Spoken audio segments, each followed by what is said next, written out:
रीति रिवाज और परंपराओं का पालन करते हुए रिश्तों की मिठास को बनाए रखना ही जीवन का असली आनंद है। कंधार के येलवत परिवार ने ऐसी ही मिसाल पेश की है।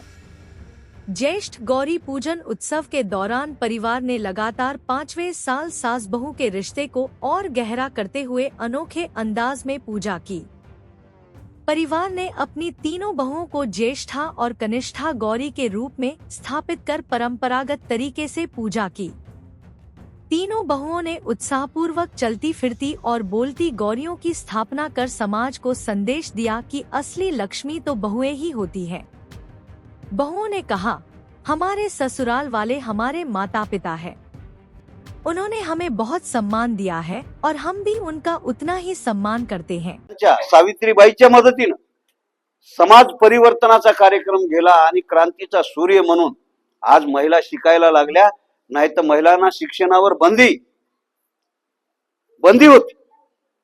काही देशामध्ये तर महिलांना मताचा अधिकार मागावा लागला, पण बाबासाहेब आंबेडकरांनी आमच्या देशात सगळ्यांना काय अशिक्षित माणसांना जो वयाला 18 वर्षे 21 वर्षे पूर्ण झाला तो या देशाचा सुज्ञ नागरिक आणि त्याला मताचा अधिकार दिला। इथं खूप कोको झाली। गौरी पूजन, लक्ष्मी पूजन, खरी लक्ष्मी ही चालती बोलती आपल्या घरची सून आहे, आपली मुलगी आहे, आपली पत्नी आहे।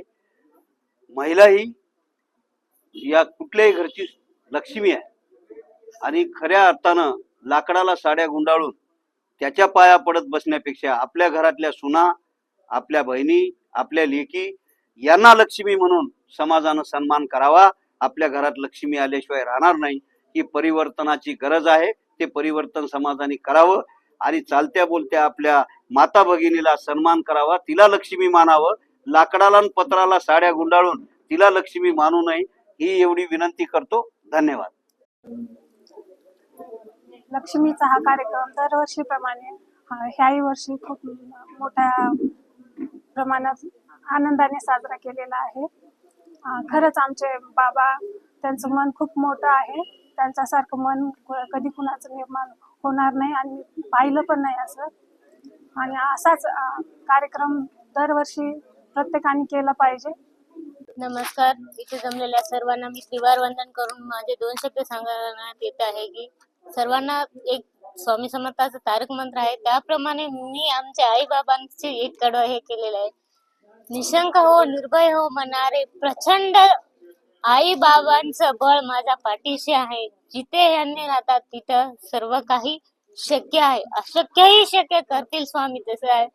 ह्यांनी दोघंही जिथं काही शक्य नाही तिथं पण का म्हणतात की अशक्यही शक्य आहे, अशक्यही शक्य आहे। अशा ग्रेट पर्सन्सना मी ईश्वरचरणी प्रार्थना करते की त्यांना अखंड आयुष्य लाभावे अशी इच्छा आहे। आणि समाजाला मी एक सांगू इच्छिते की जे काही आमचे बाबा परिवर्तन घडवून आणण्याचा प्रयत्न करत आहे ते सर्वांनी केलं पाहिजे अशी माझी इच्छा आहे। एवढे 2 शब्द बोलून मी